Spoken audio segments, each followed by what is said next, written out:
That's good. Lock it in. My hand is coming down. Now we have a heat in the Temple Challenge Cup, University of London B against Williams College from the USA.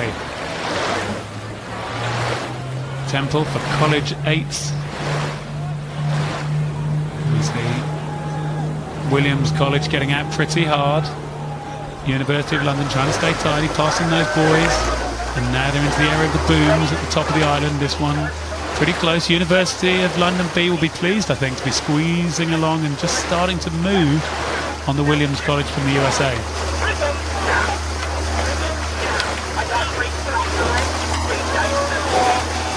University of London B was second in the C final of Tier 2 8s at Marlow. So it's a step up to be racing at Henley. They'll be excited to take on this group from Williams College, who were 4th at the National Invitation Regatta, 11th at the head of the Charles in Collegiate 8s. Yeah, I mean, Collegiate 8s is the sort of second tier event, because I think the big varsity crews row in Championship 8s at the head of the Charles. So Collegiate, I think in a similar way to how, you know, we have the intermediate events here for some of the bigger varsity 8s. I think these are one of the, Williams are from maybe a Div 2 school, I'd have to check that, but you know, I don't think they are necessarily that very, very top level, but they are a good quality US university crew. Yeah, and this is a good quality US crew who've hung in through that early part of the race, coming down, passing the barrier, that marker about 2 minutes into the race. Beyond 500, it's a little bit further than 500, but everything at Henley is that little bit further than racing 2,000 metres. And then you get into that section where you need to really settle into your pace.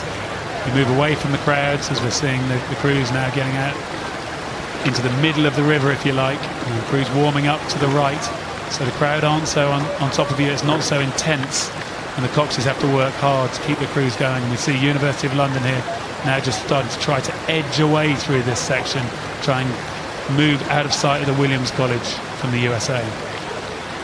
It looks like a first time at Henley for many of these chaps from Williams College, so hopefully they've had a good experience and can be convinced to come back despite this. And as you say, I think ULB will probably be pretty pleased with this. Yeah, I think ULB will be pleased. I think there's still plenty of racing left in this one, though. I think the Williams College need to hang in here, keep that overlap as they come just through halfway there. That's the Forley marker in the centre. And the numbers will go up on that board, which will show their time to halfway through the course, but there's still plenty to go. University of London look like they got away smoothly. Need to try and keep it going now.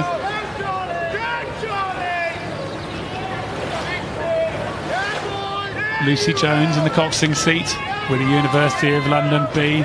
Needs to keep the pace going, needs to just keep the crew working now. They haven't got the clear water, they haven't got the gap yet. They might just be out of the eye line of the Williams College crew, which I always think makes a little bit of a difference. You want to get to that position where you can't see, or the others can't see you, they can just see your puddles. But University of London B can't quite make that break in this third quarter.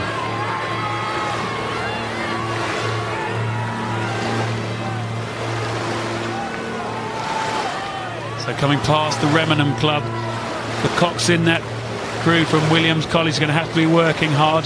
What's Nevin Flynn going to be saying to his crew?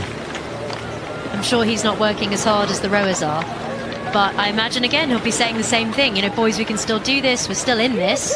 As you say, there's not, you know, UL haven't got much on them, so everything is still to play for, and this is Henley. Strange things happen at Henley, so you've got to be on it right until the last stroke. Yeah, Sam Ellison in the stroke seat of the Williams College crew. This is his first Henley. He's got his crew at 37 strokes a minute. Now he needs to know that he's coming towards the enclosures, coming towards the last 2 minutes. They need to start building the pace if they're going to come back on the crew from University of London. UL doing so well now. They've got a good system going, producing lots of good crews racing here at Henley. And this one looks like they've got about half a length, so I think the crew from Williams College are still right in this one. They've come back well through this. Can they now sprint up the enclosures?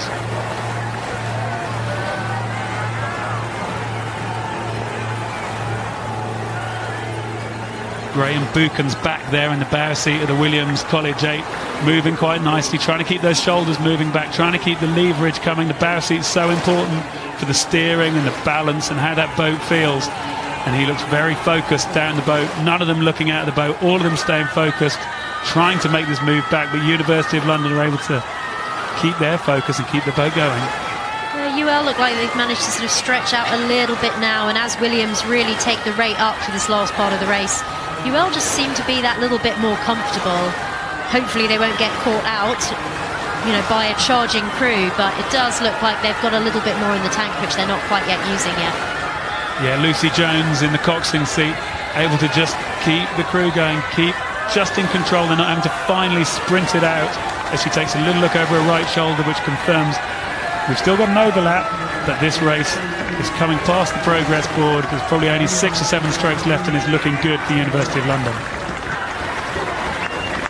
And there we see them through the finish line, pretty much a length, as Lucy Jones is able to beat her hands on the side of the boat, give her crew a clap and say well done. That's a win in the Temple for University of London B against Williams College from the USA.